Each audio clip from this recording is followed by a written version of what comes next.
Hello everyone, tech P S സിയുടെ പുതിയൊരു വീഡിയോയിലേക്ക് ഏവർക്കും സ്വാഗതം. ഇന്ന് നമ്മൾ ഡിസ്കസ് ചെയ്യാൻ പോകുന്നത് കുറച്ച് പ്രീവിയസ് ഇയർ ക്വസ്റ്റ്യൻസ് ആണ്. ഇൻഡസ്ട്രീസ് എക്സ്റ്റൻഷൻ ഓഫീസറിൽ ചോദിച്ചിട്ടുള്ള മെക്കാനിക്കൽ സെക്ഷനിലുള്ള മെക്കാനിക്കൽ റിലേറ്റഡ് ആയിട്ടുള്ള കുറച്ച് പ്രീവിയസ് ഇയർ ക്വസ്റ്റ്യൻസ് ആണ് നമ്മളിന്ന് ഡിസ്കസ് ചെയ്യാൻ പോകുന്നത്. ഓക്കെ, അപ്പോൾ ഫസ്റ്റ് ക്വസ്റ്റ്യനിലേക്ക് പോവാം. The reversible engine has thermal efficiency of 20%. What will be the COP if it is used as a refrigerator with other conditions unchanged? Options 2, 3.3, 4, 4.5 എന്ന് കൊടുത്തിട്ടുണ്ട്. അപ്പോൾ റിവേഴ്സിബിൾ എഞ്ചിൻ്റെ thermal efficiency COP of A refrigerator. അപ്പോൾ എന്താണ് ഇത് തമ്മിലുള്ള relationship എന്ന് മനസ്സിലാക്കിയാൽ നമുക്ക് ഈ ഒരു ക്വസ്റ്റ്യൻ വളരെ എളുപ്പത്തിൽ ചെയ്യാവുന്നതാണ്. അപ്പോൾ ഇതുപോലെയുള്ള ടൈപ്പ് ഓഫ് ക്വസ്റ്റ്യൻസ് അല്ലെങ്കിൽ ഇതിൽ നമ്മൾ പറയുന്ന ഈ റിലേഷനെ ബേസ് ചെയ്തിട്ടുള്ള ടൈപ്സ് ഓഫ് ക്വസ്റ്റ്യൻസ് ഒരുപാട് PSCയിൽ റിപ്പീറ്റ് ചെയ്ത് ചോദിക്കാറുള്ളതാണ്. അപ്പോൾ നമുക്ക് എന്താണ് റിലേഷൻ എന്ന് നോക്കാം. COP ഓഫ് ഹീറ്റ് പമ്പ് എന്ന് പറയുന്നത് 1 + COP ഓഫ് റെഫ്രിജറേറ്റർ ആയിരിക്കും. അതായത് റെസിപ്രോക്കൽ ഓഫ് റിവേഴ്സിബിൾ ഹീറ്റ് എഞ്ചിൻ്റെ എഫിഷ്യൻസി. അപ്പോൾ efficiency of A reversible heat engine എന്ന് പറയുന്നത് എന്തായിരിക്കാം? അതിൻ്റെ റെസിപ്രോക്കൽ നമ്മൾ എടുക്കുകയാണെന്നുണ്ടെങ്കിൽ നമുക്ക് 1 + COP ഓഫ് റെഫ്രിജറേറ്റർ കിട്ടും, അല്ലെങ്കിൽ COP ഓഫ് ഹീറ്റ് പമ്പ് കിട്ടും. അപ്പോൾ നമ്മുടെ ക്വസ്റ്റ്യനിൽ COP ഓഫ് റെഫ്രിജറേറ്റർ ആണ് നമുക്ക് കണ്ടുപിടിക്കേണ്ടത്. അപ്പോൾ ഈ ഒരു റിലേഷൻ നമ്മൾ ഇവിടെ കൺസിഡർ ചെയ്യുക. 1 + COP of refrigerator is equal to reciprocal of efficiency. അപ്പോൾ COP എന്ന് വെച്ചാൽ കോഎഫിഷ്യൻ്റ് ഓഫ് പെർഫോമൻസ് ആണ്. അപ്പോൾ എന്താണ് ഈ തെർമൽ എഫിഷ്യൻസി എന്ന് പറഞ്ഞാൽ? തെർമൽ എഫിഷ്യൻസി എന്ന് പറയുന്നത് നമ്മൾ കൊടുക്കുന്ന ഹീറ്റ് ഇൻപുട്ട്. ഇപ്പോൾ ഫ്യൂവലിനെ നമ്മൾ ബേൺ ചെയ്യുമ്പോൾ അതിന് ഹീറ്റ് എനർജിയാണ്. ആ ഹീറ്റ് എനർജി അല്ലെങ്കിൽ ആ heat input is converted into എന്താണ്? കറസ്പോണ്ടിങ് വർക്ക് ഔട്ട്പുട്ടാണ്. അപ്പോൾ ആ ഒരു വർക്ക് ഔട്ട്പുട്ട്, ആ ഒരു കൺവേർഷൻ അതിനെ മെഷർ ചെയ്യുന്നത് നമ്മൾ ഈ തെർമൽ എഫിഷ്യൻസി വെച്ചിട്ടാണ്. അപ്പോൾ തെർമൽ എഫിഷ്യൻസി എന്ന് പറഞ്ഞു കഴിഞ്ഞാൽ എഫിഷ്യൻസി എന്ന് പറഞ്ഞു കഴിഞ്ഞാൽ എന്താണ്? ഔട്ട്പുട്ട് ബൈ ഇൻപുട്ടാണ്. അപ്പോൾ തെർമൽ എഫിഷ്യൻസി എന്ന് പറയുമ്പോൾ നമുക്ക് കിട്ടുന്ന output, work output divided by heat ഇൻപുട്ടാണ്. എഫിഷ്യൻസിയെ റിലേറ്റ് ചെയ്ത് തന്നെ വരുന്ന ഒരു ടേമാണ് COP, കോഎഫിഷ്യൻ്റ് ഓഫ് പെർഫോമൻസ് എന്ന് പറയുന്നത്. ഇത് റെഫ്രിജറേറ്റർ ആയാലും എയർ കണ്ടീഷനിങ് യൂണിറ്റ് ആയാലും ഹീറ്റ് പമ്പ് ആയാലും ഇതിലെല്ലാം നമ്മൾ എഫിഷ്യൻസി പറയുന്നത് COPയുടെ ടേമിലാണ്, കോഎഫിഷ്യൻ്റ് ഓഫ് പെർഫോമൻസിൻ്റെ ടേമിലാണ്. അപ്പോൾ ഇത് തമ്മിലുള്ള റിലേഷനാണ് ഞാനിപ്പോൾ ഇവിടെ പറഞ്ഞത്. COP of heat pump is equal to 1 + COP of refrigerator which is the reciprocal of engine efficiency. അപ്പോൾ ഇതിൽ നിന്ന് നമുക്ക് എങ്ങനെ ഈ ആൻസറിലേക്ക് എത്താം? എഫിഷ്യൻസി തന്നിട്ടുണ്ട് 20%. അപ്പോൾ അതിൻ്റെ റെസിപ്രോക്കൽ എന്ന് പറഞ്ഞാൽ 1/20%, അതായത് 1/0.2 എന്ന് പറയുമ്പോൾ അത് 5 കിട്ടും. അപ്പോൾ 5 ഇസ് ഈക്വൽ ടു എന്തെന്ന് കിട്ടും? 1 + COP ഓഫ് റെഫ്രിജറേറ്റർ എന്ന് കിട്ടും. ഇതിൽ നിന്ന് COP ഓഫ് റെഫ്രിജറേറ്റർ കണ്ടുപിടിക്കാൻ എന്ത് ചെയ്താൽ മതി? 5 - 1 ദാറ്റ് ഈസ് 4. അതാണ് ഇവിടുത്തെ ആൻസർ. അപ്പോൾ ഇതിനെ ബേസ് ചെയ്തിട്ട്, അതായത് ഈ ഒരു റിലേഷനെ ബേസ് ചെയ്തിട്ട് പല രീതികളിൽ ക്വസ്റ്റ്യൻസ് വരാറുണ്ട്. അപ്പോൾ ഇത് വളരെ ഇമ്പോർട്ടൻ്റ് ആയിട്ടുള്ളൊരു റിലേഷനാണ്, ഓർത്തിരിക്കേണ്ട ഒരു റിലേഷൻ തന്നെയാണ്. പിന്നെ ഹീറ്റ് പമ്പ്, റെഫ്രിജറേറ്റർ, എൻജിൻ എന്നൊക്കെ പറയുന്നത് തെർമോഡൈനാമിക്സിൻ്റെ സെക്കൻഡ് ലോയെ ബേസ് ചെയ്തിട്ട് വർക്ക് ചെയ്യുന്ന ഡിവൈസുകളാണ്. അത് എല്ലാവർക്കും അറിയാമെന്ന് വിശ്വസിക്കുന്നു. അപ്പോൾ അതിൽ സെക്കൻഡ് ലോയിൽ 2 സ്റ്റേറ്റ്മെൻറ്റ്സ് ഉണ്ട്. കെൽവിൻ പ്ലാങ്ക് സ്റ്റേറ്റ്മെൻറ്റും ഉണ്ട്, ക്ലോഷ്യസ് സ്റ്റേറ്റ്മെൻറ്റും ഉണ്ട്. അപ്പോൾ ഇതിലെ ക്ലോഷ്യസ് സ്റ്റേറ്റ്മെൻറ്റ് വെച്ചിട്ടാണ് റെഫ്രിജറേറ്ററും എയർ കണ്ടീഷണറും ഹീറ്റ് പമ്പും ഒക്കെ വർക്ക് ചെയ്യുന്നത്. ഇനി കെൽവിൻ പ്ലാങ്ക് സ്റ്റേറ്റ്മെൻറ്റ് വെച്ചിട്ടാണ് നമ്മൾ ഹീറ്റ് എഞ്ചിനെ നമ്മൾ ഡിസൈൻ ചെയ്തിരിക്കുന്നത്. അപ്പോൾ ഇത്രയും കാര്യങ്ങൾ ഇതിൽ അഡീഷണലായിട്ട് ഓർത്തിരിക്കുക. അടുത്ത ക്വസ്റ്റ്യനിലേക്ക് പോവാം. The component which is not always in contact with flywheel is called. അപ്പോൾ ഫ്ലൈവീൽ എന്ന് പറഞ്ഞു കഴിഞ്ഞാൽ നമുക്ക് എല്ലാവർക്കും അറിയാം, എനർജി സേവ് ചെയ്യുന്ന അല്ലെങ്കിൽ എനർജി സ്റ്റോർ ചെയ്യുന്ന ഡിവൈസാണ് ഫ്ലൈവീൽ. അപ്പോൾ ഒരു എഞ്ചിനിൽ വളരെ ആവശ്യം വേണ്ട ഒരു പാർട്ടാണ് ഏതെന്ന് പറയുന്നത് ഫ്ലൈവീൽ. എനർജി സ്റ്റോർ ചെയ്യുന്ന ഡിവൈസാണ് ഫ്ലൈവീൽ എന്ന് പറയുന്നത്. അപ്പോൾ ഈ flywheel which is not always in contact, അത് ഇവിടെ വളരെ ഇമ്പോർട്ടൻ്റ് ആണ്. Which is not always in contact എന്നുള്ള ടേം വളരെ ഇമ്പോർട്ടൻ്റ് ആണ്. അപ്പോൾ എല്ലാ സമയത്തും കോണ്ടാക്റ്റിൽ ഇല്ലാത്ത കമ്പോണൻറ്റ് ഇതിൽ ഏതാണെന്നാണ് ചോദിച്ചിട്ടുള്ളത്. അപ്പോൾ അതിൽ ഓപ്ഷൻസിൽ crankshaft, friction plate, pressure plate, clutch cover, ഇങ്ങനെ 4 ഓപ്ഷൻസ് കൊടുത്തിട്ടുണ്ട്. അപ്പോൾ നമ്മൾ മനസ്സിലാക്കേണ്ട ഒരു കാര്യം എന്ന് പറഞ്ഞു കഴിഞ്ഞാൽ, ഇപ്പോൾ friction plate, pressure plate, clutch cover ഇതെല്ലാം ക്ലച്ചിൻ്റെ പാർട്ടുകളാണ്. ക്ലച്ച് അപ്പോൾ ക്ലച്ച് എന്ന് പറയുമ്പോൾ എന്തിനു വേണ്ടിയുള്ള ഒരു ഡിവൈസാണ്? നമ്മൾ പവർ ട്രാൻസ്മിഷൻ സിസ്റ്റത്തിലേക്ക് നമുക്ക് ആവശ്യമുള്ള സമയത്ത് അതിൻ്റെ കണക്ഷനെ എൻഗേജ് ചെയ്യാനും ഡിസെൻഗേജ് ചെയ്യാനും വേണ്ടി യൂസ് ചെയ്യുന്ന ഒരു ഇൻ്റർമീഡിയറ്റ് ആയിട്ടുള്ള ഒരു ഡിവൈസാണ് ഏതെന്ന് പറയുന്നത് ക്ലച്ച് എന്ന് പറയുന്നത്. അപ്പോൾ നമ്മൾ ഗിയർ ഷിഫ്റ്റിങ്ങിൻ്റെ സമയത്ത് നമുക്ക് ഗിയർ ബോക്സിലേക്കുള്ള ഡ്രൈവ് നമുക്ക് കുറച്ച് സമയത്തേക്ക് ഡിസെൻഗേജ് ചെയ്യണം. അപ്പോൾ ആ സമയത്ത് എന്ത് ചെയ്യും, എഞ്ചിനുമായിട്ട് ഗിയർ ബോക്സിനുള്ള കണക്ഷൻ ഡിസെൻഗേജ് ചെയ്യിപ്പിക്കാനും അതുപോലെ തിരിച്ച് എൻഗേജ് ചെയ്യിപ്പിക്കാനും വേണ്ടി നമ്മൾ യൂസ് ചെയ്യുന്ന ഡിവൈസാണ് ക്ലച്ച്. അപ്പോൾ ഈ ക്ലച്ചിൽ ഈ എൻഗേജിങ് ആൻഡ് ഡിസെൻഗേജിങ് ചെയ്യുന്ന പാർട്ട് എന്ന് പറയുന്നത് ഫ്രിക്ഷൻ പ്ലേറ്റ് ആണ്. അപ്പോൾ ഇവിടെ ആൻസർ വരുന്നത് ഏതാണ്? ഫ്രിക്ഷൻ പ്ലേറ്റ് ആണ്. കാരണം ഡിസെൻഗേജ് ചെയ്യുന്ന സമയത്ത് ഈ ഫ്രിക്ഷൻ പ്ലേറ്റ് എഞ്ചിനുമായിട്ട് ഡയറക്റ്റ് കോൺടാക്റ്റ് ഇല്ല. അപ്പോൾ അവിടെ എന്തില്ല, ഫ്ലൈ വീലുമായിട്ടും കണക്ഷൻ വരുന്നില്ല. അപ്പോൾ ഡിസെൻഗേജിങ് കണ്ടീഷനിൽ ഫ്രിക്ഷൻ പ്ലേറ്റിന് എന്തില്ല, ഫ്ലൈ വീലുമായിട്ട് കണക്ഷൻ ഇല്ല എന്നുള്ളത് ഓർത്തിരിക്കുക. ബാക്കിയുള്ളതെല്ലാം ഓൾവേസ് ഇൻ കണക്ഷൻ വിത്ത് ഫ്ലൈ വീലാണ്. Crankshaft, pressure plate, clutch cover, ഇതെല്ലാം എന്താണ്, ഫ്ലൈ വീലുമായിട്ട് കണക്റ്റഡ് ആണ്. അപ്പോൾ ഫ്രിക്ഷൻ പ്ലേറ്റ് ആണ് ഇവിടെ എൻഗേജിങ് ആൻഡ് ഡിസെൻഗേജിങ് ആക്ഷനെ നമ്മൾ അസിസ്റ്റ് ചെയ്യുന്ന ഒരു പാർട്ട് എന്ന് പറയുന്നത് ഫ്രിക്ഷൻ പ്ലേറ്റ്. അപ്പോൾ അതിന് ഡിസെൻഗേജ് ചെയ്യുന്ന സമയത്ത് എന്തില്ല എന്നാണ് പറയുന്നത്, ഫ്ലൈ വീലുമായിട്ട് കണക്ഷൻ ഇല്ല എന്നുള്ളതാണ്. അപ്പോൾ ഇവിടുത്തെ ആൻസർ വരുന്നത് ഫ്രിക്ഷൻ പ്ലേറ്റ് ആണ്. മൂന്നാമത്തെ question, draft tube is not mandatory for the following turbine. Draft tube is not mandatory. Draft tube ആവശ്യമില്ലാത്ത ടർബൈൻ ഏതാണെന്നാണ് ചോദിക്കുന്നത്. അപ്പോൾ ടർബൈൻ എന്ന് പറഞ്ഞു കഴിഞ്ഞാൽ എന്താണ്? ടർബൈൻ ഒരു എനർജി കൺവേർഷന് വേണ്ടിയിട്ട് നമ്മൾ യൂസ് ചെയ്യുന്ന ഡിവൈസാണ്. ഇപ്പോൾ വാട്ടറിൻ്റെ, ഇപ്പോൾ ഒരു വാട്ടർ ടർബൈൻ്റെ കേസ് പറയുകയാണെന്നുണ്ടെങ്കിൽ വാട്ടറിനുള്ള എനർജി അല്ലെങ്കിൽ അതിൻ്റെ കൈനറ്റിക് എനർജിയെ നമ്മൾ മെക്കാനിക്കൽ എനർജി ആയിട്ട് അല്ലെങ്കിൽ റൊട്ടേഷണൽ എനർജി ആയിട്ട് കൺവേർട്ട് ചെയ്യാൻ വേണ്ടിയിട്ടാണ് നമ്മൾ ടർബൈൻസ് യൂസ് ചെയ്യുന്നത്.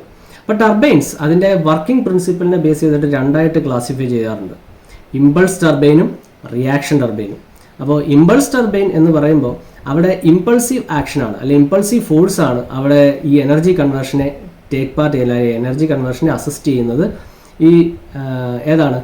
ഇമ്പൾസീവ് ഫോഴ്സാണ്, അതായത് very large force on A short period of time. അതാണ് ഇമ്പൾസ് ടർബൈനിൽ എനർജി ട്രാൻസ്മിഷന് വേണ്ടിയിട്ട് അല്ലെങ്കിൽ എനർജി കൺവേർഷന് വേണ്ടി സഹായിക്കുന്നത്. റിയാക്ഷൻ ടർബൈൻ എന്ന് പറയുമ്പോൾ അവിടെ partially pressure energy and partially kinetic energy of the fluid ആണ്.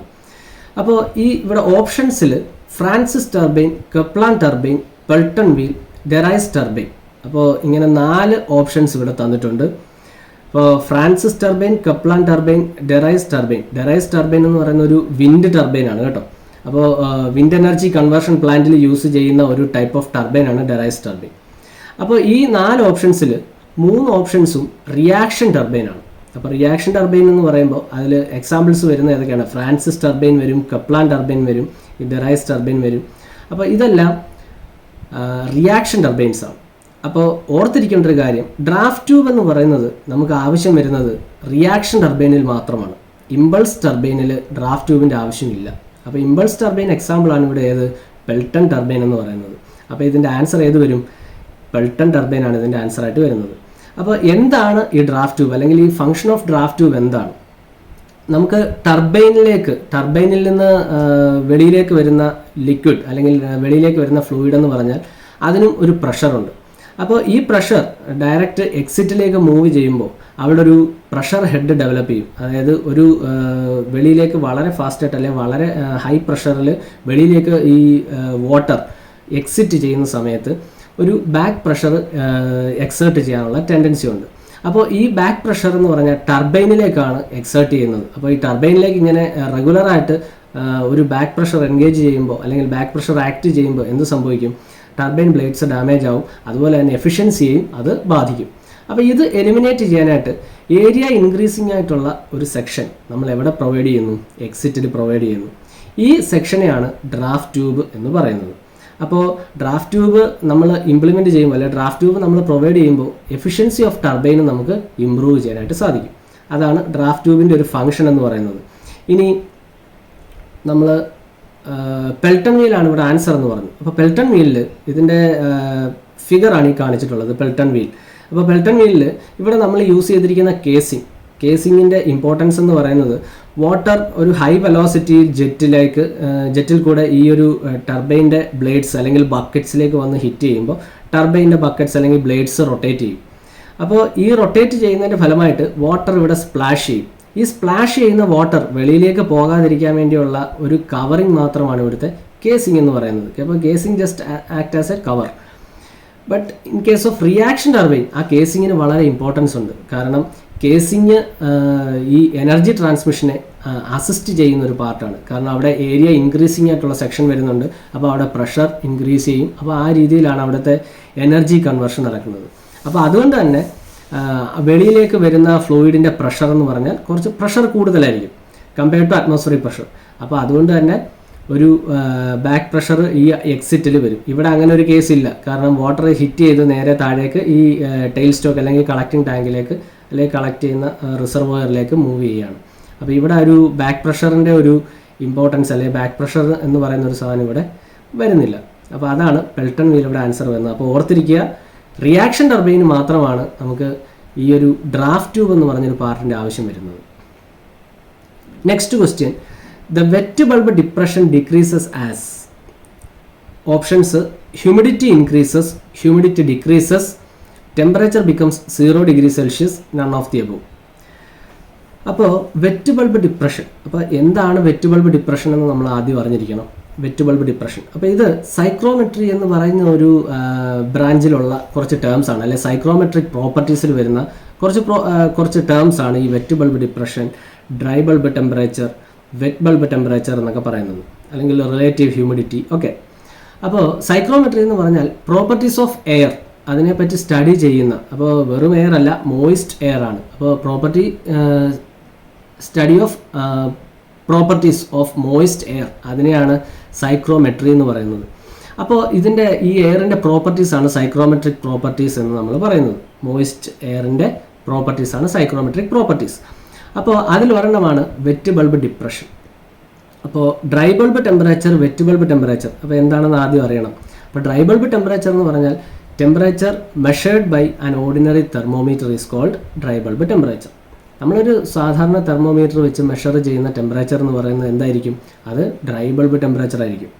ഇനി ആ ടെമ്പറേച്ചർ നമ്മൾ മെഷർ ചെയ്യുന്ന തെർമോമീറ്ററിൻ്റെ ബൾബ്, ആ ബൾബിൽ നമ്മൾ ഒരു ക്ലോത്ത് ചുറ്റുകയാണ്, ഒരു വെറ്റ് ക്ലോത്ത് ചുറ്റിയിട്ട് അതിനെ ഒരു പർട്ടിക്കുലർ വെലോസിറ്റിയിൽ സ്വിങ് ചെയ്യുക. അപ്പോൾ അങ്ങനെ സ്വിങ് ചെയ്യുക. അപ്പോൾ അങ്ങനെ നമ്മൾക്ക് മെഷർ ചെയ്യുന്ന ടെമ്പറേച്ചറാണ് വെറ്റ് ബൾബ് ടെമ്പറേച്ചർ. അപ്പോൾ വെറ്റ് ബൾബ് ടെമ്പറേച്ചർ എന്ന് പറയുമ്പോൾ വെറ്റ് ക്ലോത്ത് നമ്മൾ ബൾബിൽ കവർ ചെയ്യുന്നു, then it is swing with a velocity, ഒരു പർട്ടിക്കുലർ വെലോസിറ്റി, ഒരു ലോ വെലോസിറ്റി അതിൽ സ്വിങ് ചെയ്യുക. അപ്പോൾ അങ്ങനെ സ്വിങ് ചെയ്ത് കഴിയുമ്പോൾ നമ്മൾ മെഷർ ചെയ്യുന്ന ടെമ്പറേച്ചറാണ് wet bulb temperature. So wet bulb temperature എന്ന് പറഞ്ഞാൽ ജസ്റ്റ് ആൻ ഇൻഡിക്കേഷൻ ഓഫ് ഹ്യൂമിഡിറ്റിയാണ്. അപ്പോൾ അറ്റ്മോസ്ഫിയറിൽ ഹ്യൂമിഡിറ്റി ഉണ്ടോ ഇല്ലേ എന്ന് നമുക്ക് മനസ്സിലാക്കാനുള്ള ഒരു ടേമാണ് വെറ്റ് ബൾബ് ടെമ്പറേച്ചർ എന്ന് പറയുന്നത്. അതിൻ്റെ ക്വാണ്ടിറ്റി അറിയണമെന്നെങ്കിൽ നമ്മൾ എന്ത് ചെയ്യണം? സ്പെസിഫിക് ഹ്യൂമിഡിറ്റി അല്ലെങ്കിൽ റിലേറ്റീവ് ഹ്യൂമിഡിറ്റി എത്രയാണെന്നുള്ളത് അറിയണം. അപ്പോൾ ഇവിടെ വെറ്റ് ബൾബ് ഡിപ്രഷനെ പറ്റിയാണ് പറഞ്ഞിട്ടുള്ളത്. അപ്പോൾ വെറ്റ് ബൾബ് ഡിപ്രഷൻ എന്ന് പറഞ്ഞാൽ difference between dry bulb temperature and wet bulb temperature ആണ്. Difference between dry bulb temperature and wet bulb temperature. ഇതും ഹ്യൂമിഡിറ്റിയുമായിട്ടുള്ള റിലേഷൻ എന്താണെന്ന് ചോദിച്ചാൽ ഇത് രണ്ടും ഇൻവേഴ്സലി പ്രൊപ്പോർഷണലാണ്. Inversely proportional. അപ്പോൾ ഇൻവേഴ്സലി പ്രൊപ്പോർഷണൽ എന്ന് പറയുമ്പോൾ എന്താണ്? ഹ്യൂമിഡിറ്റി കൂടുകയാണെങ്കിൽ ഈ വെറ്റ് ബൾബ് ഡിപ്രഷൻ കുറയും. അപ്പോൾ നമ്മൾ സൈക്രോമെട്രിക് ചാർട്ട് എന്ന് പറഞ്ഞൊരു ചാർട്ട് ഉണ്ടല്ലോ.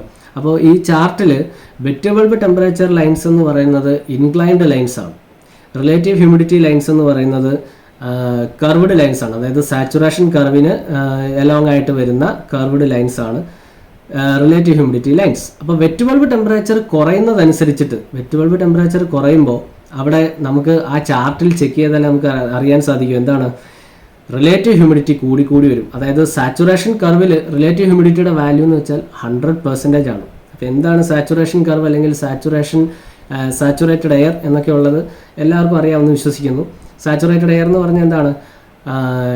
മാക്സിമം മോയ്സ്ചർ കണ്ടന്റ്, അല്ലെ മാക്സിമം ഒരു എയറിന് അക്കോമഡേറ്റ് ചെയ്യാൻ പറ്റാവുന്ന മോയ്സ്ചർ കണ്ടന്റ് ഉണ്ട്. അപ്പോൾ അതിന് ശേഷം പിന്നെ നമ്മൾ മോയ്സ്ചറിനെ ആഡ് ചെയ്ത് കൊടുത്തു കഴിഞ്ഞാൽ അത് എന്ത് ചെയ്യില്ല? ആ മോയ്സ്ചറിനെ അത് അബ്സോർബ് ചെയ്യില്ല. അപ്പോൾ ആ ഒരു കണ്ടീഷനാണ് സാച്ചുറേറ്റഡ് കണ്ടീഷൻ എന്ന് പറയുന്നത്. And that air is called saturated air. അപ്പോൾ ഇവിടെ ഓർത്തിരിക്കുക, ഹ്യൂമിഡിറ്റിയും വെറ്റ് ബൾബ് ഡിപ്രഷനും തമ്മിൽ എന്താണ്? ഇൻവേഴ്സലി പ്രൊപ്പോർഷണലാണ്. അപ്പോൾ വെറ്റ് ബൾബ് ഡിപ്രഷൻ എന്ന് പറഞ്ഞാൽ ഡ്രൈ ബൾബ് ടെമ്പറേച്ചറിൻ്റെയും വെറ്റ് ബൾബ് ടെമ്പറേച്ചറിൻ്റെയും ഡിഫറൻസ് ആണ് എന്ന് മനസ്സിലാക്കുക. ഓക്കെ. ഇത് മെഷർ ചെയ്യുന്ന ഈ ഒരു ഇൻസ്ട്രുമെൻ്റ് ആണ് ഇവിടെ കാണിച്ചിട്ടുള്ളത്. അതായത് വെറ്റ് ബൾബ് ടെമ്പറേച്ചറും ഡ്രൈ ബൾബ് ടെമ്പറേച്ചറും മെഷർ ചെയ്യുന്ന ഒരു ഇൻസ്ട്രുമെൻ്റ്. അപ്പോൾ അത് സൈക്രോമീറ്റർ അല്ലെങ്കിൽ ഹൈഗ്രോമീറ്റർ ഒക്കെയാണ് ഇവിടെ നമ്മൾ ഈ ഒരു ടെമ്പറേച്ചർ മെഷർമെൻറ്റിന് വേണ്ടിയിട്ട് നമ്മൾ യൂസ് ചെയ്യുന്നത്. ഡ്രൈ ബൾബ് ടെമ്പറേച്ചർ മെഷർ ചെയ്യാൻ നമ്മൾ എന്ത് ചെയ്താൽ മതി? ഒരു ഓർഡിനറി തെർമോമീറ്റർ വെച്ച് മെഷർ ചെയ്താൽ മതിയാവും. വെറ്റ് ബൾബിനാണെങ്കിൽ നമ്മൾ അവിടെ അതിൻ്റെ എൻഡിൽ നമ്മളൊരു ബൾബിൽ നമ്മളൊരു വെറ്റ് ക്ലോത്ത് കവർ ചെയ്തിട്ട് ആണ് നമ്മൾ മെഷർ ചെയ്യുന്നത്. അപ്പോൾ difference between DBT and WBT ആണ് wet bulb depression. Next question. When the water level falls below the safe limit the following device will extinguish the fire in the furnace of boiler. Water level കുറയുമ്പോൾ, ബോയിലറിലെ water level കുറയുമ്പോൾ fire ഉണ്ടാകാനുള്ള possibility ഉണ്ട്. അതായത് temperature കൂടിയിട്ട് fire അല്ലെങ്കിൽ explosion ഉണ്ടാകാനുള്ള ഒരു പോസിബിലിറ്റി ഉണ്ട്. ഈ എക്സ്പ്ലോഷനെ പ്രിവെൻറ്റ് ചെയ്യാൻ അല്ലെങ്കിൽ ഉണ്ടാകുന്ന ഫയറിനെ എക്സ്റ്റിങ്ക്വിഷ് ചെയ്യാനായിട്ട് ഫർണസിൽ അല്ലെങ്കിൽ ബോയിലറിൽ യൂസ് ചെയ്യുന്നത് ഏത് ഡിവൈസാണ് എന്നാണ് ചോദിച്ചിട്ടുള്ളത്. അപ്പോൾ ഓപ്ഷൻസിൽ ഫ്യൂസിബിൾ പ്ലഗ് കൊടുത്തിട്ടുണ്ട്, സേഫ്റ്റി വാൽവ് കൊടുത്തിട്ടുണ്ട്, ബ്ലോ ഓഫ് കോക്ക് കൊടുത്തിട്ടുണ്ട്, ഫീഡ് ചെക്ക് വാൽവ് കൊടുത്തിട്ടുണ്ട്. ഓക്കെ, അപ്പോൾ നമുക്ക് ഇതിൽ ഓരോന്നും എന്താണ് അല്ലെങ്കിൽ എന്ത് ഫംഗ്ഷനാണ് ചെയ്യുന്നത് നമുക്കൊന്ന് നോക്കാം. അപ്പോൾ ഇതിൻ്റെ ആൻസർ വരുന്നത് ഫ്യൂസിബിൾ പ്ലഗ് ആണ്. Fusible plug.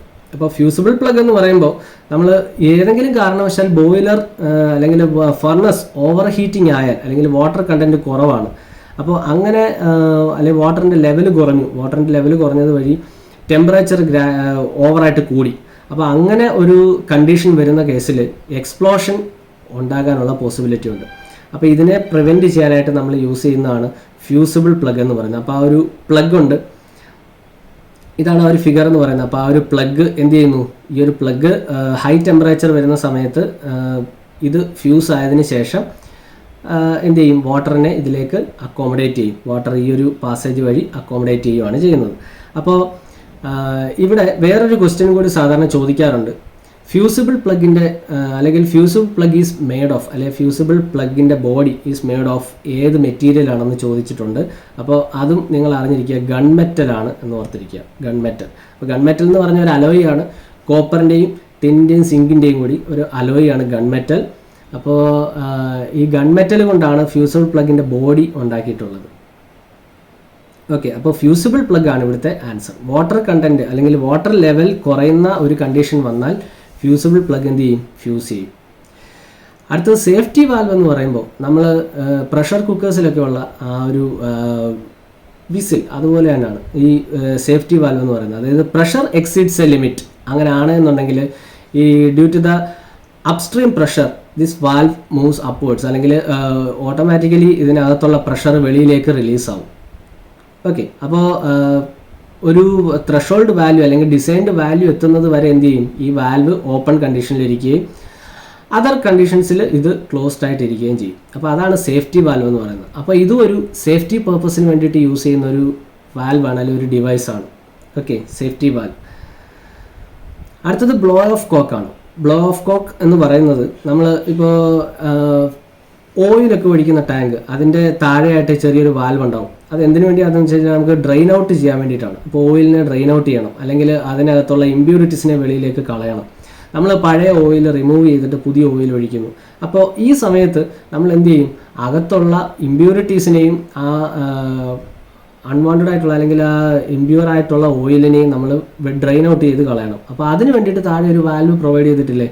അതുപോലെ ബോയിലറിൽ പ്രൊവൈഡ് ചെയ്തിട്ടുള്ള വാൽവാണ് ബ്ലോ ഓഫ് കോക്ക് എന്ന് പറയുന്നത്. അപ്പോൾ ഇതിൻ്റെ പർപ്പസ് എന്ന് പറയുന്നത് drain out the water and other impurities, അതിനെ പീരിയോഡിക്കലി റിമൂവ് ചെയ്യാൻ വേണ്ടിയിട്ട് നമ്മൾ യൂസ് ചെയ്യുന്നതാണ് ബ്ലോ ഓഫ് കോക്ക് എന്ന് പറയുന്നത്. അപ്പോൾ ഓപ്ഷനിൽ മൂന്നാമത് കൊടുത്തിരുന്നത് ബ്ലോ ഓഫ് കോക്ക് ആയിരുന്നു. ദെൻ ലാസ്റ്റ് ഓപ്ഷൻ എന്ന് പറയുന്നത് ഫീഡ് ചെക്ക് വാൽവ് ആയിരുന്നു. ഫീഡ് ചെക്ക് വാൽവ് എന്ന് പറഞ്ഞു കഴിഞ്ഞാൽ നമ്മൾ ബോയിലറിൽ ഒരു സെർട്ടൺ ക്വാണ്ടിറ്റി അല്ലെ സെർട്ടൺ വോളിയം ഓഫ് വാട്ടർ എപ്പോഴും അതിലേക്ക് സപ്ലൈ ഉണ്ടായിരിക്കണം. അപ്പോൾ ഏതെങ്കിലും കാരണവശാൽ വാട്ടറിൻ്റെ സപ്ലൈ കുറയുന്ന കണ്ടീഷനിൽ ഈ ഫീഡ് ചെക്ക് വാൽവ് കൂടുതൽ ഓപ്പൺ ആയിട്ട് കൂടുതൽ വാട്ടർ ഇതിലേക്ക് സപ്ലൈ ചെയ്യും. ഇനി വാട്ടർ കണ്ടൻറ്റ് കൂടുതലാണെങ്കിൽ, അതായത് എക്സസ് ഓഫ് വാട്ടർ ആണ് ബോയിലർ ഡ്രമ്മിനകത്തുള്ളത് എങ്കിൽ അതെന്ത് ചെയ്യും? Feed check valve automatically closes. അപ്പോൾ ഇതാണ് ഫീഡ് ചെക്ക് വാൽവിൻ്റെ ഫംഗ്ഷൻ എന്ന് പറയുന്നത്. ഫീഡ് എന്ന് പറഞ്ഞാൽ വാട്ടർ ഫീഡ് ചെയ്യുന്ന ആ ഒരു ഇതാണ് ഉദ്ദേശിച്ചത്. അപ്പോൾ ഇതായിരുന്നു ഓപ്ഷൻസ്. അപ്പോൾ ഇതിൻ്റെ ആൻസർ എന്ന് പറയുന്നത് ഫ്യൂസിബിൾ പ്ലഗ് ആണ്. Okay, next question. The ability of a material to withstand shock is called. To withstand shock. അപ്പോൾ എന്താണ് ഷോക്ക്? ഷോക്ക് എന്ന് പറഞ്ഞാൽ വളരെ ലാർജായിട്ടുള്ളൊരു force for a short period of time. നമ്മൾ ഇമ്പൾസ് അല്ലെങ്കിൽ ഇമ്പൾസീവ് ഫോഴ്സ് എന്ന് പറയുന്നത് പോലെ വളരെ ലാർജായിട്ടുള്ളൊരു ഫോഴ്സ് വളരെ ഷോർട്ട് പീരീഡ് ഓഫ് ടൈമിൽ ആക്ട് ചെയ്താൽ അതിനെയാണ് നമ്മൾ ഷോക്ക് അല്ലെങ്കിൽ ഇമ്പാക്റ്റ് എന്ന് പറയുന്നത്. അപ്പോൾ ability of a material to withstand impact load അല്ലെങ്കിൽ ഇമ്പാക്റ്റ് ലോഡ് അല്ലെങ്കിൽ ഷോക്ക്, അതിൻ്റെ ആൻസറാണ് ഇവിടെ ഓപ്ഷൻസിൽ കൊടുത്തിട്ടുള്ള എന്തൊക്കെയാണ്? ഡക്റ്റിലിറ്റി കൊടുത്തിട്ടുണ്ട്, ഹാർഡ്നെസ് കൊടുത്തിട്ടുണ്ട്, ടഫ്നെസ് കൊടുത്തിട്ടുണ്ട്, ഫറ്റീഗ് സ്ട്രെങ്ത് കൊടുത്തിട്ടുണ്ട്.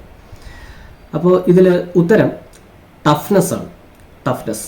അപ്പോൾ ബാക്കിയുള്ളതൊക്കെ എന്താണെന്ന് നമുക്ക് നോക്കാം. ഡക്റ്റിലിറ്റി എന്ന് പറഞ്ഞു കഴിഞ്ഞാൽ എന്താണ്? ഡക്റ്റിലിറ്റി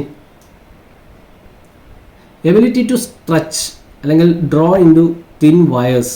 നമുക്ക് തിൻ വയേഴ്സ് ആക്കാൻ പറ്റുന്നതാണ് ഡക്റ്റിലിറ്റി. തിൻ ഷീറ്റ്സ് ആക്കാൻ പറ്റുകയാണെങ്കിൽ അതെന്തായിരുന്നു? മാലിയബിലിറ്റി ആയിരുന്നു. അപ്പോൾ ഇതെല്ലാം മെക്കാനിക്കൽ പ്രോപ്പർട്ടീസ് ആണ് അല്ലേ. അപ്പോൾ ഡക്റ്റിലിറ്റി കൂടുതലുള്ള മെറ്റീരിയൽ എന്ന് പറഞ്ഞാൽ അതിൻ്റെ ടെൻസൈൽ സ്ട്രെങ്ത്, അതിന് ടെൻസൈൽ ബിഹേവിയർ ആയിരിക്കും ഡക്റ്റിലിറ്റി എന്ന് പറയുമ്പോൾ, ശരിയല്ലേ. ഇനി ഹാർഡ്നെസ് എന്ന് പറഞ്ഞാലോ അബ്രഷൻ റെസിസ്റ്റൻസ്, അല്ലെങ്കിൽ ഒരു ബോഡിയിൽ നമ്മൾ ഇൻഡൻറ്റേഷൻ ഉണ്ടാക്കുക അല്ലെങ്കിൽ സ്ക്രാച്ചസ് ഉണ്ടാക്കുക. അപ്പോൾ ഇങ്ങനെ സ്ക്രാച്ചസ് ഉണ്ടാക്കാൻ വേണ്ടിയിട്ട് വേറൊരു ബോഡി അതിൻ്റെ പുറത്ത് സർഫസിൽ കൊണ്ടുവന്ന് നമ്മൾ കോണ്ടാക്റ്റിൽ കൊണ്ടുവരും. അപ്പോൾ ഇങ്ങനെ ability to resist indentation or scratch അല്ലെങ്കിൽ simply abrasion resistance of a material എന്ന് പറയുന്നതാണ് ഏത്? ഹാർഡ്നെസ് എന്ന് പറയുന്നത്. ഓക്കെ, ഇനി ഫറ്റീഗ് സ്ട്രെങ്ത് എന്ന് പറഞ്ഞാൽ എന്താണെന്ന് നോക്കാം. അപ്പോൾ ക്രീപ്പ് ആൻഡ് ഫറ്റീഗ് എന്ന് പറയുന്ന രണ്ട് ടേംസ് നിങ്ങൾ കേട്ടിട്ടുള്ളതായിരിക്കാം. അപ്പോൾ ഫറ്റീഗ് എന്ന് പറയുമ്പോൾ സൈക്ലിക് ലോഡ് എന്ന് പറയുമ്പോൾ അത് വേരിയിങ് ലോഡാണ് അല്ലെ ഫ്ലക്ച്വേറ്റിംഗ് ലോഡ്. അപ്പോൾ ഫറ്റീഗ് സ്ട്രെങ്ത് എന്ന് പറയുമ്പോൾ ഈ ഒരു ഫറ്റീഗ്, അപ്പോൾ അതായത് എന്താ പറയുന്നത്, പ്രോഗ്രസീവായിട്ടുള്ള ഡിഫോർമേഷൻ. ഒരു ബോഡിയിൽ എന്ത് വരുന്നില്ല? ഫോഴ്സ്, സൈക്ലിക് ലോഡാണ് വന്നുകൊണ്ടേയിരിക്കുന്നത്, സൈക്ലിക് ലോഡ്. അപ്പോൾ ആ സൈക്ലിക് ലോഡ് എന്ന് പറയുന്നത് ചിലപ്പോൾ ആ ബോഡിയുടെ അല്ലെങ്കിൽ ആ ഒരു മെറ്റലിൻ്റെ അൾട്ടിമേറ്റ് വാല്യൂവിനേക്കാൾ വളരെ കുറവായിരിക്കാം. വളരെ കുറഞ്ഞൊരു വാല്യൂ ആയിരിക്കാം അതിൽ ആക്ട് ചെയ്യുന്ന ലോഡ്. ബട്ട് എന്നാൽ തന്നെയും അത് കുറേ സമയം അത് ഒരു ബോഡിയിൽ ആക്ട് ചെയ്യുകയാണെങ്കിൽ അല്ലെങ്കിൽ ഇങ്ങനെ അറ്റ് റെഗുലർ ഇൻ്റർവൽ ഓഫ് ടൈമിൽ ഇങ്ങനെ ആക്ട് ചെയ്തുകൊണ്ടേ ഇരിക്കുകയാണെങ്കിൽ ഇറ്റ് ബിക്കംസ് ഫെയിൽ. അപ്പോൾ അതിനെയാണ് ഫറ്റീഗ് ഫെയിലുവർ എന്ന് പറയുന്നത്. ഇതിനെ റെസിസ്റ്റ് ചെയ്യാനുള്ള ബോഡിയുടെ എബിലിറ്റിയാണ് ഫറ്റീഗ് സ്ട്രെങ്ത് അല്ലെങ്കിൽ എൻഡുറൻസ് സ്ട്രെങ്ത് എന്നൊക്കെ പറയും. ഓക്കെ, ഇനി ക്രീപ്പ് എന്ന് പറഞ്ഞാൽ അതല്ല. ക്രീപ്പ് എന്ന് പറയുമ്പോൾ എന്താണ്? അവിടെ കോൺസ്റ്റൻറ്റ് ലോഡാണ്, ഒരു കോൺസ്റ്റൻറ്റ് ലോഡ് ആക്ട് ചെയ്യുകയാണ്. അപ്പോൾ അത് പെർമനൻറ്റ് ഡിഫോർമേഷനാണ്.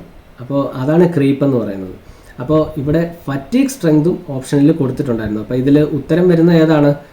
ടഫ്നെസ് ആണ് ഇതിൻ്റെ ഉത്തരം. എബിലിറ്റി ടു റെസിസ്റ്റ് ഷോക്ക്, അതാണ് ടഫ്നെസ് എന്ന് പറയുന്നത്. So next question. The following allowing element will increase the corrosion resistance of steel.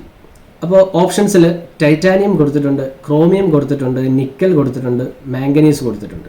Okay, അപ്പോൾ കൊറോഷൻ റെസിസ്റ്റൻസ് എന്ന് കാണുമ്പോൾ തന്നെ നിങ്ങൾക്ക് അപ്പം തന്നെ നിങ്ങളുടെ മനസ്സിൽ ക്രോമിയം വരണം. കാരണം സ്റ്റെയിൻലെസ് സ്റ്റീൽ എന്ന് പറഞ്ഞൊരു മെറ്റീരിയലിനെ പറ്റി നിങ്ങൾ കേട്ടിട്ടുണ്ടാവുമല്ലോ. സ്റ്റെയിൻലെസ് സ്റ്റീലിലെ ഏറ്റവും മേജറായിട്ടുള്ള ഇൻഗ്രീഡിയൻ്റ് എന്ന് പറയുന്നത് അല്ലെങ്കിൽ അതിനകത്തെ മേജർ അലോയിങ് എലമെൻ്റ് എന്ന് പറയുന്നത് ക്രോമിയമാണ്.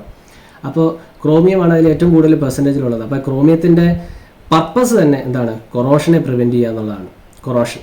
അപ്പോൾ നിക്കലും ഇൻ ദ സെൻസ് അത് തന്നെയാണ്. പക്ഷേ എന്നാലും ഓപ്ഷനിൽ ക്രോമിയമാണ് ഉള്ളതെങ്കിൽ അല്ലെങ്കിൽ ക്രോമിയവും നിക്കലും ഓപ്ഷനിലുണ്ട്. അപ്പോൾ അതിൽ ക്രോമിയമാണ് ഏറ്റവും കറക്റ്റായിട്ടുള്ള ആൻസർ.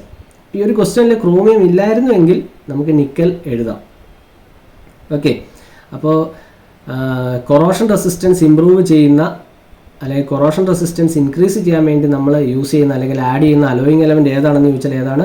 ക്രോമിയമാണ് എന്ന് ഓർത്തിരിക്കുക. ഓക്കെ, അപ്പോൾ ഇത് കൂടാതെ നമ്മൾ molybdenum, vanadium, titanium, nickel, tungsten ഇതൊക്കെ ആഡ് ചെയ്യാറുണ്ട്. അപ്പോൾ ഇതിനെല്ലാം ഓരോരോ സിഗ്നിഫിക്കൻസുകളുണ്ട്. ഇപ്പോൾ ഇതുപോലെ ഓരോ മെറ്റീരിയൽസ് ആഡ് ചെയ്യുന്നതിന് ഓരോ സിഗ്നിഫിക്കൻസുകളുണ്ട്. അപ്പോൾ ഈ നിക്കൽ ആഡ് ചെയ്യുമ്പോൾ നമുക്ക് വെയർ റെസിസ്റ്റൻസും കൂടും. വെയർ റെസിസ്റ്റൻസ് കൂടുന്ന ഒരു മെറ്റീരിയലാണ് നിക്കൽ എന്ന് പറയുന്നത്. അപ്പോൾ വെയർ റെസിസ്റ്റൻസ് കൂടുന്ന വേറെയും മെറ്റീരിയൽസ് ഉണ്ട്, അല്ലെങ്കിൽ ആഡ് ചെയ്യുമ്പോൾ അലോയിങ് എലമെൻസുകളുണ്ട്. വനേഡിയം ഒക്കെ വെയർ റെസിസ്റ്റൻസ് ഇംപ്രൂവ് ചെയ്യുന്ന അലോയിങ് എലമെൻറ്റുകളാണ്. അപ്പോൾ ഇവിടെ കൊറോഷൻ റെസിസ്റ്റൻസ് ആണ് നമ്മുടെ ക്വസ്റ്റ്യനിൽ വന്നിട്ടുള്ളത്. So the answer is chromium. Next, the part used to support the core in the mould is called. Part used to support the core in the mould is called. അപ്പോൾ mould എന്ന് പറയുമ്പോൾ നമ്മൾ foundry and casting എന്നുള്ള ടോപ്പിക്കിൽ വരുന്നതാണ്.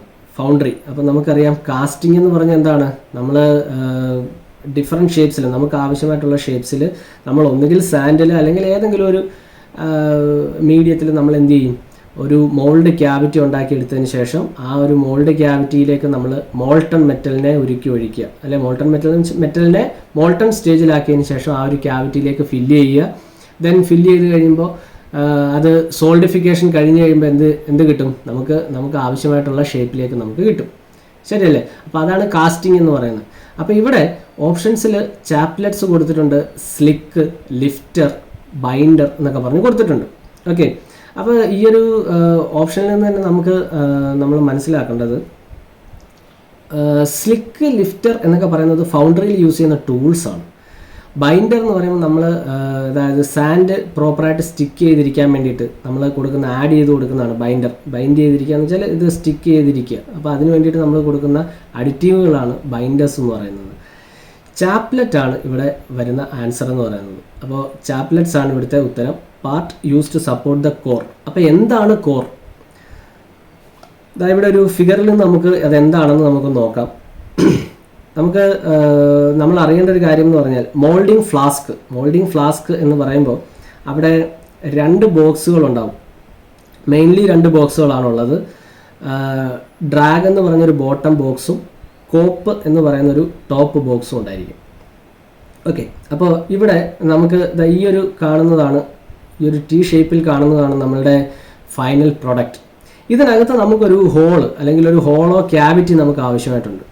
അപ്പോൾ അങ്ങനെ hollow cavity നമ്മളിപ്പോൾ ഈ ഒരു മോൾഡ് ക്യാവിറ്റി ഉണ്ടാക്കി എടുത്തിട്ട് ഇതിലേക്ക് മോൾട്ടൺ മെറ്റലിനെ ഒഴിച്ചു കൊടുത്താൽ നമുക്ക് ഈ ഒരു സോളിഡ് ആയിട്ടുള്ള ഒരു ടി സെക്ഷൻ ആയിരിക്കും നമുക്ക് അവിടെ കിട്ടുക. ഇതിനകത്തൊരു ക്യാവിറ്റി കൂടി വേണം എന്നുണ്ടെങ്കിൽ നമ്മളവിടെ എന്ത് ചെയ്യും, സാൻഡ് കൊണ്ട് തന്നെയുള്ള ഒരു സെക്ഷൻ നമ്മൾ ഈ മോൾഡ് ക്യാവിറ്റിക്കകത്ത് പ്ലേസ് ചെയ്യും. അപ്പോൾ അത് വെറുതെ പ്ലേസ് ചെയ്യാൻ പറ്റില്ല, അതിനെ സപ്പോർട്ട് ചെയ്യണം. അപ്പോൾ ആ സപ്പോർട്ട് ചെയ്യുന്ന പാർട്ടാണ് ഏതെന്ന് പറയുന്നത്, ചാപ്ലെറ്റ് എന്ന് പറയുന്നത്. അപ്പോൾ ഈ മോൾഡ് ക്യാവിറ്റിക്കകത്ത് ഈ ഒരു സാൻഡ്, അതായത് ഈ ഒരു സോളിഡ് പാർട്ട് കോർ, ആ ഒരു കോറിനെ സപ്പോർട്ട് ചെയ്ത് നിർത്തുന്ന സാധനങ്ങളാണ് ഏതൊക്കെ, ചാപ്ലെറ്റ്സ് എന്ന് പറയുന്നത്. അപ്പോൾ ചാപ്ലെറ്റ്സ് ആർ സപ്പോർട്ട്സ് ആണ്. ഈ chaplets are made of the material. നമ്മൾ ഏത് കാസ്റ്റിംഗ് ആണോ നമ്മളിവിടെ ചെയ്യാൻ ഉദ്ദേശിക്കുന്നത് ആ സെയിം മെറ്റീരിയൽ തന്നെയാണ് ഇവിടെ നമ്മൾ യൂസ് ചെയ്യുക, ചാപ്ലെറ്റ് ആയിട്ട് യൂസ് ചെയ്യുക. അപ്പോൾ മോൾട്ടൺ സ്റ്റേജിലുള്ള മെറ്റൽ നമ്മൾ ഇതിനകത്തേക്ക് പോർ ചെയ്ത് കഴിയുമ്പോൾ ചാപ്ലെറ്റും എന്ത് തന്നെയാണ്, ആ സെയിം മെറ്റീരിയൽ തന്നെയാണ്. സപ്പോസ് അലൂമിനിയം ആണ് എന്നുണ്ടെങ്കിൽ അലൂമിനിയം നമ്മൾ മെൽറ്റ് ചെയ്ത് ലിക്വിഡ് സ്റ്റേറ്റിലാണ് ഈ ഒരു ക്യാവിറ്റി ഫില്ല് ചെയ്യാൻ പോകുന്നത്. അപ്പോൾ ഇവിടെ ഓൾറെഡി നമ്മൾ യൂസ് ചെയ്യുന്ന ചാപ്ലെറ്റ്സും ഇത് തന്നെ ആയിരിക്കും, അലൂമിനിയം ആയിരിക്കും. അപ്പോൾ അലൂമിനിയം മോൾട്ടൺ സ്റ്റേജിൽ വരുന്നു. അപ്പോൾ ഇതും എന്താവും, ചൂടായിട്ട് അല്ലെങ്കിൽ മോൾട്ടൺ സ്റ്റേജിലേക്ക് എത്തി അതും ഇതിൻ്റെ കൂടെ തന്നെ ഒരു ഈ ക്യാവിറ്റി കംപ്ലീറ്റ്ലി ഫില്ല് ചെയ്യുകയും ചെയ്യും. ഓക്കെ, അപ്പോൾ ഈ കോർ ഇരിക്കുന്നത് കൊണ്ട് അത്രയും പോർഷനിൽ ഫില്ലിങ് നടക്കത്തില്ല. അപ്പോൾ നമുക്കവിടെ ആവശ്യമായിട്ടുള്ളൊരു ക്യാവിറ്റി നമുക്കവിടെ കിട്ടുകയും ചെയ്യും. അപ്പോൾ അതാണ് കോറിൻ്റെ ഫംഗ്ഷൻ എന്ന് പറയുന്നത്. അപ്പോൾ ഈ കോറിനെ സപ്പോർട്ട് ചെയ്യാൻ വേണ്ടിയിട്ട് പ്രൊവൈഡ് ചെയ്യുന്ന സാധനമാണ് ഏത്, ചാപ്ലെറ്റ്സ് എന്ന് പറയുന്നത്. സ്ലിക്ക് എന്ന് പറയുന്നത് ഇതാണ്, ഒരു ഡബിൾ എൻഡഡ് ടൂളാണ് ഫൗണ്ടറി ഷോപ്പിൽ യൂസ് ചെയ്യുന്നത്. അത് മോൾഡിൻ്റെ കോർണേഴ്സ് അല്ലെ മോൾഡ് ക്യാവിറ്റിയുടെയൊക്കെ കോർണേഴ്സ് നമ്മൾ റിപ്പയറിങ്, അതായത് ഇപ്പോൾ എഡ്ജസിൽ സാൻഡൊക്കെ കുറച്ച് ഇളകി പോവുകയൊക്കെ ചെയ്യുകയാണെന്നുണ്ടെങ്കിൽ അതിനെയൊക്കെ പ്രോപ്പറായിട്ട് ഒന്ന് റിപ്പയർ ചെയ്യാൻ വേണ്ടിയിട്ട് യൂസ് ചെയ്യുന്ന ടൂളാണ് സ്ലിക്ക് എന്ന് പറയുന്നത്. അപ്പോൾ ഇതിനൊരു ഫ്ലാറ്റ് എൻഡും ഉണ്ടാവും, ഒരു സ്പൂൺ ലൈക്ക് എൻഡും ഉണ്ടാവും. അപ്പോൾ ഒരെൻഡിൽ ഫ്ലാറ്റ് എൻഡും ഒരെൻഡിൽ സ്പൂൺ ലൈക്ക് എൻഡും ആയിരിക്കും. അതായത് നമ്മളിപ്പോൾ മോൾഡിങ് സാൻഡിനെ നമുക്ക് അവിടെ നിന്ന് റിമൂവ് ചെയ്തെടുക്കാനും അതിനൊക്കെ വേണ്ടിയിട്ടാണ്, അല്ലെങ്കിൽ അതിനെ റിപ്പയറിങ് അതിന് വേണ്ടിയിട്ടാണ് സ്ലിക്ക് യൂസ് ചെയ്യുന്നത്. ലിഫ്റ്റർ എന്ന് പറയുമ്പോൾ ഇതൊരു ഫിനിഷിംഗ് ടൂളാണ്. ഫൗണ്ടറിയിൽ അല്ലെങ്കിൽ മോൾഡിങ്ങിൽ നമ്മൾ യൂസ് ചെയ്യുന്ന ഒരു ഫിനിഷിംഗ് ടൂളാണ് ഏതെന്ന് പറയുന്നത്, ലിഫ്റ്റർ എന്ന് പറയുന്നത്. അപ്പോൾ ഇതിനും ഒരു ഫ്ലാറ്റ് എഡ്ജ് ഉണ്ട്. അപ്പോൾ ഒരു സ്മൂത്തായിട്ടുള്ളൊരു ഫ്ലാറ്റ് എൻഡ് ഉണ്ടാവും. ആ ഒരു ഫ്ലാറ്റ് എൻഡ് വെച്ചിട്ട് നമുക്ക് എന്ത് ചെയ്യും, ഇപ്പോൾ മോൾഡിങ് സാൻഡ് എവിടെയെങ്കിലും പ്രൊജക്റ്റ് ഒക്കെ ചെയ്ത് നിൽപ്പുണ്ടായി എന്നുണ്ടെങ്കിൽ നമുക്ക് അവിടെ അതിനെ പ്രോപ്പറായിട്ട് ഫിനിഷ് ചെയ്തെടുക്കാനായിട്ട് സാധിക്കും. മോൾഡ് ക്യാവിറ്റി ഫിനിഷ് ചെയ്യാൻ വേണ്ടിയിട്ടാണ് നമ്മൾ ഈ ഒരു ടൂൾ യൂസ് ചെയ്യുന്നത്. ബൈൻഡർ നമ്മൾ ഓൾറെഡി പറഞ്ഞു. അപ്പോൾ അതിൽ പ്രോപ്പറായിട്ട് ഈ സ്റ്റിക്ക് ചെയ്തിരിക്കാൻ വേണ്ടിയിട്ടാണ് നമ്മൾ ബൈൻഡേഴ്സ് കൊടുത്തിട്ടുള്ളത്. പിന്നെ യൂസ് ചെയ്യുന്ന വേറെ കുറച്ച് ഫൗണ്ടറി ടൂൾസാണ് ഇവിടെ കാണിച്ചിട്ടുള്ളത്. Vent wire, draw spike, lifter, shovel, riddle എന്നൊക്കെ പറഞ്ഞുള്ള ടൂൾസ് കൊടുത്തിട്ടുണ്ട്. അപ്പോൾ ഇതിൽ എല്ലാത്തിൻ്റെയും ഫങ്ഷൻസൊക്കെ നമ്മൾ അറിഞ്ഞിരിക്കേണ്ടതായിട്ടുണ്ട്. അപ്പോൾ ചില ക്വസ്റ്റ്യൻസൊക്കെ ഇതിനെ ബേസ് ചെയ്തിട്ട് വരാറുണ്ട്, അതായത് ഈ ഫൗണ്ടറി ടൂൾസിനെ ബേസ് ചെയ്തിട്ട് വരാറുണ്ട്. Okay, next question, the angle at the point of drill bit is.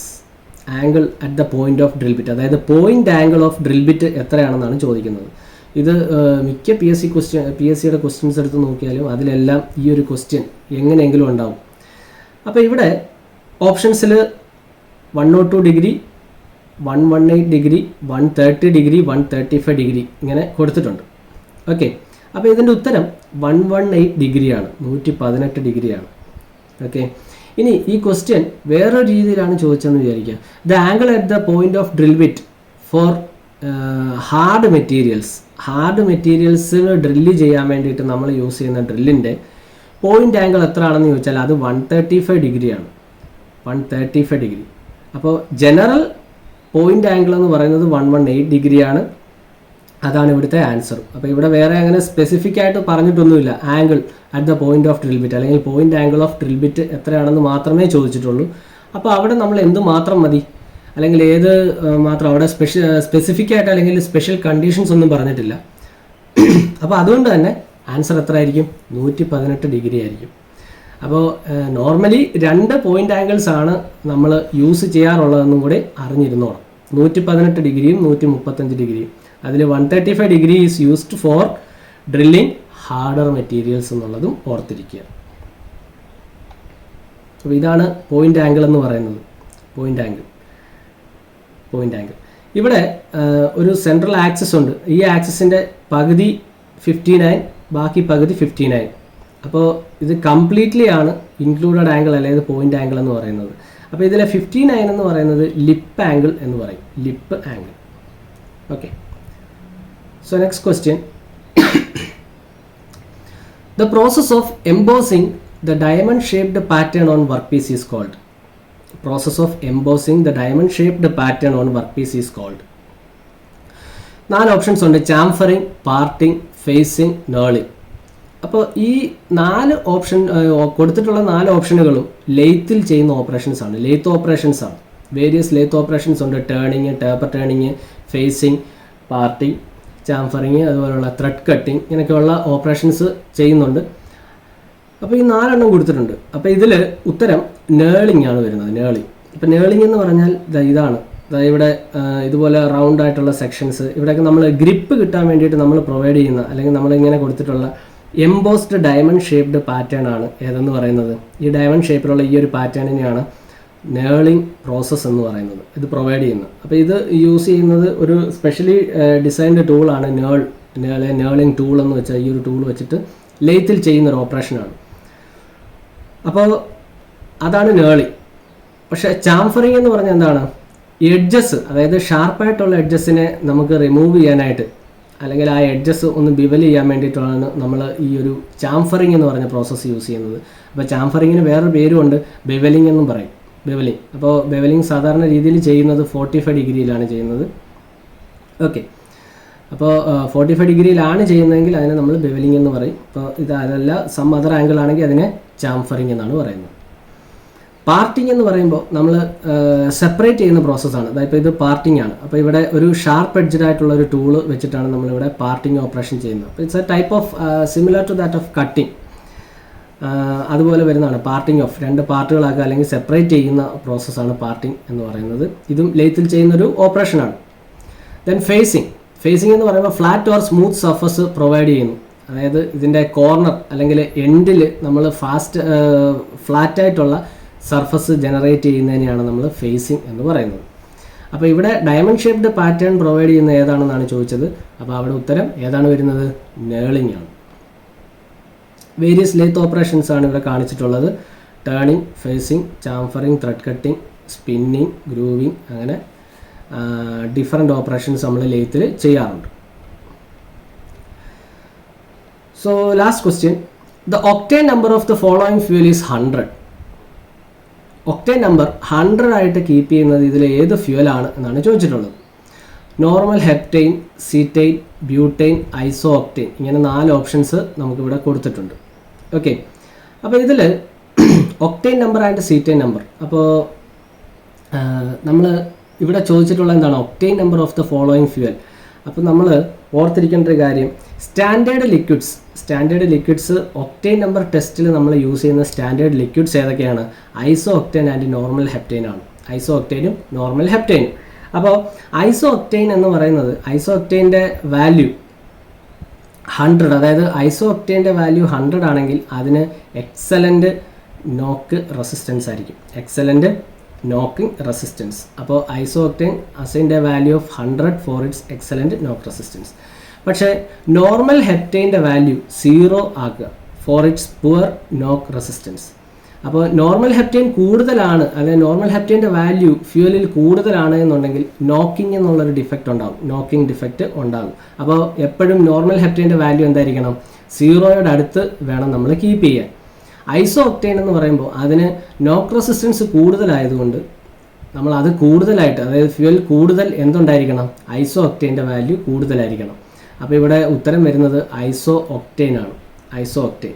ഇനി സീറ്റെയിൻ ഇവിടെ ഓപ്ഷനിൽ കിടപ്പുണ്ട്. അപ്പോൾ സീറ്റെയിൻ വരാത്തത്, സീറ്റെയിൻ എന്ന് പറഞ്ഞാൽ ശരിക്കും ഒരു റഫറൻസ് ഫ്യൂവലാണ്.